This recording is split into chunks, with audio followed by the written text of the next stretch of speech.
She told me I was paranoid about her ex. The next day, a delivery driver dropped off flowers at our door with a card from him. I just smiled.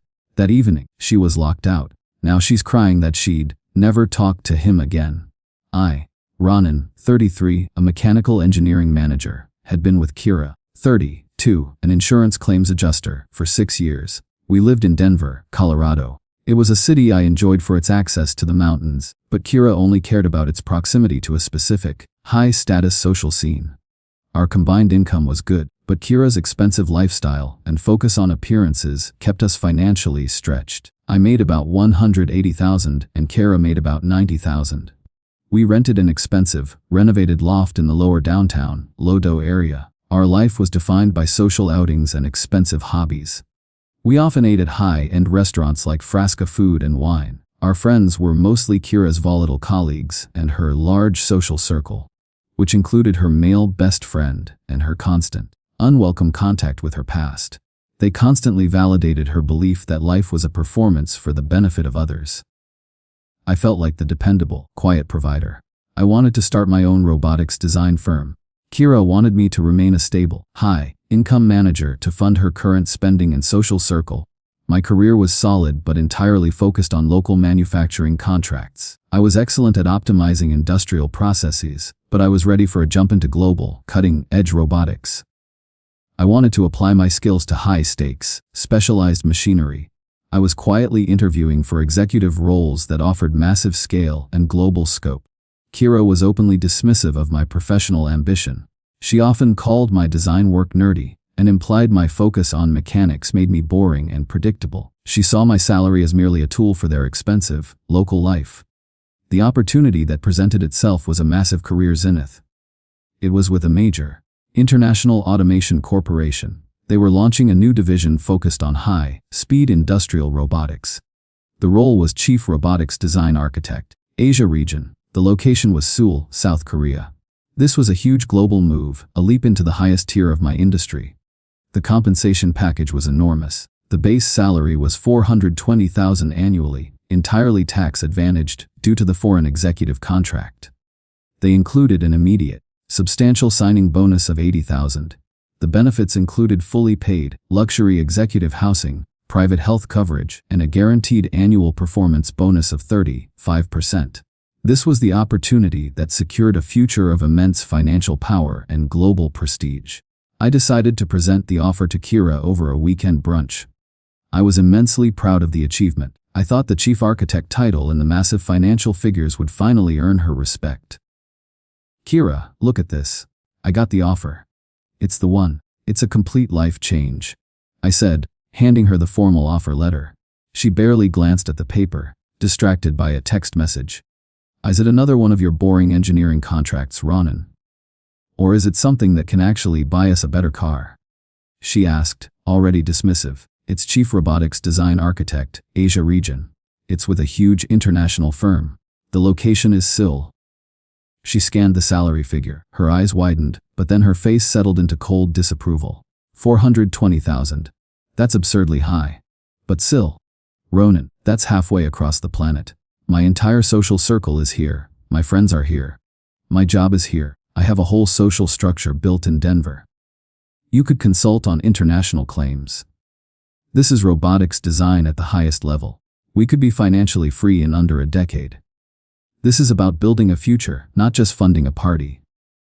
Building a future that's utterly isolated. My status is here. My fun is here. You expect me to throw away my life and my friends for a title in a cold, distant country. You're so typically focused on your machinery. You always prioritize your logic over my emotional needs. Just say no, Ronan. I'm not moving." She pushed the paper away. Her contempt was clear. She confirmed her priority, her local, image-driven lifestyle and social status were more important than my executive ambition or our shared, long-term financial freedom. I was merely a steady income to support her current image. Update 1. I did not say no. I accepted the offer immediately. I signed the contracts and secured the massive signing bonus. I would not allow her complacency and subtle contempt to dictate my professional destiny. My plan became entirely secret and meticulous. It was a complete phantom operation. The next few weeks were tense but outwardly peaceful. I would try to bring up the job again, testing her commitment. The executive housing allowance in Seoul is fantastic. We could live in a luxury tower near the river, I suggested one evening. I told you, Ronan, I'm not discussing it. It's too soon. I need time to think about such a huge commitment. Let's just focus on the plans we made for next weekend. She replied, her voice firm, but this job won't wait. This is a chief architect position with global scope. Then you wait. If you truly value me, you can wait for me to be ready. That's what a real partner does. You are being selfish again. She repeated the commitment line often.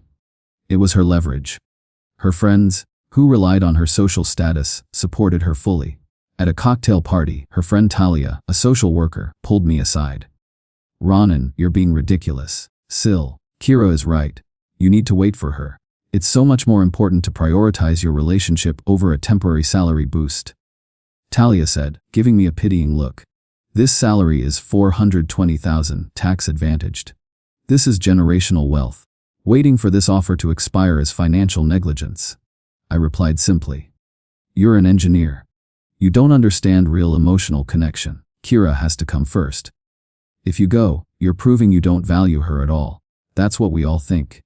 Their collective judgment was the last piece of the puzzle.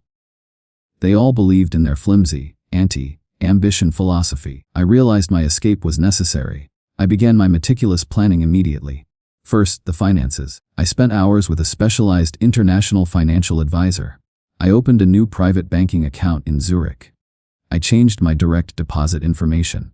I routed almost all of my paycheck, including the 80,000 signing bonus, into the new overseas account. I kept only enough money flowing into our joint account to cover bills and groceries. Kira was notoriously disorganized with the finances. She would not notice the decreased flow. I meticulously documented all joint debts and assets, which were minimal. The apartment was a rental. Next came the logistics. I spent my days researching executive housing options near my future office. I found a superb, fully serviced apartment in the Gangnam district. It was high-end and secure. I secured a long-term lease entirely in my name. The company's relocation team managed the details. I used a few vacation days for a quick trip, claiming I was visiting a sick relative out of state. I handled all the necessary paperwork. I started to dismantle my life in Denver secretly. I boxed up my technical equipment and all my personal books. I used a professional storage unit located far from our usual routes. I told Kira I was selling old engineering books online. She barely noticed the missing items. She was too focused on an upcoming social event. I secured my visa and work permits for South Korea. The process was lengthy and involved. I kept all the paperwork hidden. My focus was absolute.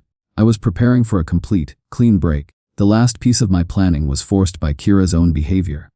She maintained a constant, suspicious contact with her ex-boyfriend, Derek. I had brought it up repeatedly. Kira, I saw Derek commented on your photos again. And you text him constantly. It makes me uncomfortable, I said one night. Ronan, stop being ridiculous. We're just friends. He's my past. You are being paranoid about her ex. You need to trust me. Stop being so insecure. She told me, her voice sharp. The next day, the paranoia became reality. A delivery driver dropped off a massive bouquet of red roses at our door. The card was from Derek. It read, "Thinking of you always. You know where my heart is." I took the flowers inside. Kira was in the shower. I just smiled softly. I knew exactly what I needed to do. I canceled the apartment lease immediately. I changed all the smart lock codes. I packed my final bags. That evening, I was gone. She was locked out, and she didn't realize why until she found the separation papers. Now she's crying that she'd never talk to him again. Update 2. Kira arrived home that evening to a cold, dark apartment. Her key no longer worked on the smart lock. The deadbolt was changed. She was locked out. The only thing waiting for her was a large, sealed manila envelope taped to the door. Inside the envelope was the separation letter. It was brief and factual. It stated that the relationship was terminated due to her sustained contempt for my professional ambition and her explicit betrayal, confirmed by the unsolicited communication from her ex-boyfriend. It confirmed my immediate move to Seoul as chief robotics design architect. It provided my lawyer's contact information. Her immediate reaction was a furious explosion of anger. She somehow found an old email address and sent me a barrage of hostile messages. You're insane. You locked me out of my own home. I'm calling the police. Ronan! You are a cold, unfeeling robot, she wrote. That was just a stupid card. I was going to throw out the flowers. You will pay for this public humiliation. Another writ, full of fury. I allowed my lawyer to reply once, explaining that my decision was based on her refusal to commit, and the clear, documented contempt for my ambition, with the final catalyst being her ex-boyfriend's unsolicited but telling delivery. The lawyer added that all further communication must go through his office. Then came the desperate bargaining. She shifted tone dramatically. She emailed my lawyer, pleading her case. She claimed she would quit her job and move to Seoul immediately. She promised to never talk to Derek again. I instructed my lawyer to ignore her. This was followed by a period of performative depression. I heard through mutual friends that she was posting cryptic, heartbroken messages online. She was seeking massive sympathy. She was telling everyone that I was a financially irresponsible lunatic who ran off for a ridiculous, low-level job in a distant country. Finally, the spike of pure anger returned. She threatened lawsuits. She threatened to contact my new company's leadership and claim I was unstable. My lawyer preemptively sent her lawyer a letter detailing her behavior and the clear, documented reasons for the split. The legal threats faded quickly. There was nothing for her to claim, as the apartment was a rental and my assets were safely overseas. My moving day was completely absent of conflict. I was already working in Seoul. Kira had moved in with her friend, Talia. I felt a tremendous sense of liberation and quiet triumph. It was the calm of a life decisively saved. My new life in Seoul was incredibly challenging, but rewarding. The city was a blend of high-tech efficiency and vibrant culture. My job as chief robotics design architect was complex and profoundly engaging. I led an elite team focused on next-generation industrial automation. I was respected for my intellect and my strategic vision. I began thriving immediately. I joined an executive mountain biking group and explored the beautiful hills surrounding the city. I made professional friends who respected my ambition. My work success was immediate and profound. My team secured 2 major, multi-billion-dollar manufacturing contracts. Within 9 months, the corporation realized massive returns. I received the guaranteed 35% performance bonus. It was for $147,000, entirely tax-advantaged. I used this cash, combined with my savings, to purchase a beautiful, modern high-rise apartment in the Yongsan district. It was a tangible, undeniable victory. The lies Kira had been spreading back home began to unravel. She was telling everyone that I was a struggling expat. She claimed I took a low-level, temporary analyst job. Ronan, your cousin called me. Kira is saying you're a nobody in Seoul. Is that true? My aunt asked cautiously. She told my co-workers you're doing basic maintenance work in a foreign warehouse. A former colleague wrote. I ignored her friends and was polite but brief with my family. I knew the truth would be the ultimate corrective. I waited until my 1-year anniversary at the firm. I made a highly controlled, public post on LinkedIn. The post was simple and professional. I celebrated my successful first year as Chief Robotics Design Architect, Asia region. I mentioned the firm's record contract wins and the challenging but rewarding environment. The title, the high-level description, and the firm's prestige were undeniable. The news spread like a shockwave. My old network and Kira's friends were stunned. The flood of emails and texts was immense. Chief Architect. Ronan, Kira told us you were just supervising factory lines. I'm so sorry we believed her. A mutual friend confessed. Your firm is one of the top in the world. I apologize for what I said before. You're brilliant. Talia, the friend, wrote, suddenly impressed by the success. My family was universally proud. They validated my decision and expressed quiet anger at Kira's deception. Then, she showed up. I was leaving my office tower on a Friday evening. A luxury sedan stopped, and Kira stepped out. She looked glamorous, but her eyes held a desperate, calculating plea. Ronan, I had to see you. I saw your post. The apartment is incredible. I had no idea the job was this prestigious, she said, her voice breathy. You didn't know because you didn't want to know. You chose to believe I was a failure to justify your unwillingness to commit and your continued contact with your ex. I replied simply. I've changed, Ronan. I've grown up. I realize the importance of ambition. I want to move in. I can start looking for international claims work immediately. I'll support you completely. You've changed. Did you change when you called my dream nerdy and boring. Did you change when you were telling your ex to send flowers to our shared home? You claimed you weren't ready to commit to my future. Now that my future is financially successful and globally prestigious, you are suddenly ready to commit to it. EX insisted she was genuine.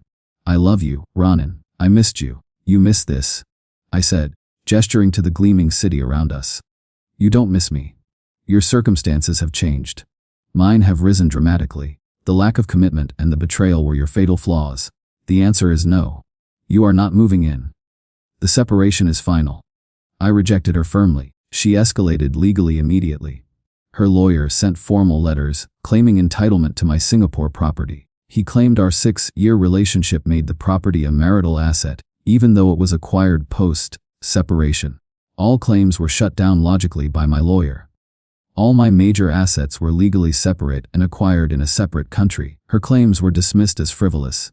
Exhausted, she launched a social media campaign. She posted long, emotional narratives about my supposed heartless abandonment.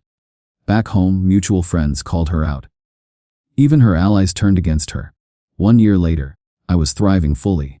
My salary was now well over $600,000 with the profit share. I had purchased a small investment property in Vietnam. My career was accelerating. I was in a stable, respectful relationship with Min Ji, a brilliant robotics researcher. Our relationship was based on mutual ambition and clear communication. I received one final, short message from Kira. It was sent to a secure email address. I was wrong. I see that now. I truly regret losing you and the life we could have had. I am sorry, Ronan. My reply was brief and final. It was the only thing necessary for closure. I accept your apology, Kira. I am doing very well. Final update. I was back in the United States for a brief, high-level conference in Seattle. I was a keynote speaker. My profile was now very high. I received an unexpected phone call from Mr. Hayes, Kira's father. He asked if I would meet him and his wife for a quick, private dinner. I agreed. I had always respected them. We met at a quiet, corporate dining room. They looked older and had a quiet sadness about them. The conversation started awkwardly. Ronan, we saw your keynote. It was brilliant. We are incredibly proud of what you've built, Mr. Hayes said. Thank you, sir. I appreciate that very much. We wanted to apologize. Not for her, but for us, Mrs. Hayes added, her voice soft. We saw the truth. The flowers, the contempt, the complete lack of support for your brilliance. We realize now that we enabled her entitlement and her focus on the superficial social life. We taught her that the aesthetic, the social status, the constant attention, were the only things that mattered. We taught her to dismiss true, quiet ambition like yours. Mr. Hayes continued. She never learned to commit to anything that wasn't immediately comfortable or socially approved. You showed her the ultimate consequence of that failure. We raised her wrong, Ronan. We are so sorry we did not support you. Their apology was genuine. It was a final, complete admission that my rational, ambition-driven path was the correct one. They acknowledged that her value system was entirely flawed. It was the absolute closure I needed. I accepted their apology gracefully. I told them I held no resentment, only a quiet focus on my future. I wished them well and left the dinner. I reflected on the experience during my long flight back to Seoul. The core lesson was simple and powerful.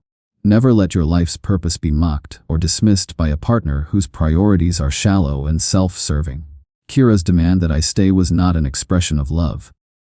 It was a demand for me to remain a financial convenience. Her mockery and the contact with her ex were designed to deflate my self-worth and keep me compliant. I learned that true self-respect means quietly acting on your potential, regardless of external validation. My decision to lock her out was the only logical response to her emotional manipulation and contempt. I did not leave out of anger. I left out of self-preservation and calculated ambition. I chose the massive, challenging future she rejected. The revenge was simply the visible consequence of my success. She lost everything she valued: status, wealth, and security. By prioritizing her own fragile comfort, an arrogant belief that I would never leave, she missed the opportunity to join me in building an extraordinary life. I am not a vengeful man. I am a rational man. I created a new life that is secure, meaningful, and incredibly rewarding. I am with a partner, Min Ji, who values my intellect and shares my drive. We are constantly pushing each other to grow. My career is at the top of the world. I am happy. I am peaceful. I am fulfilled. I built this. I earned this.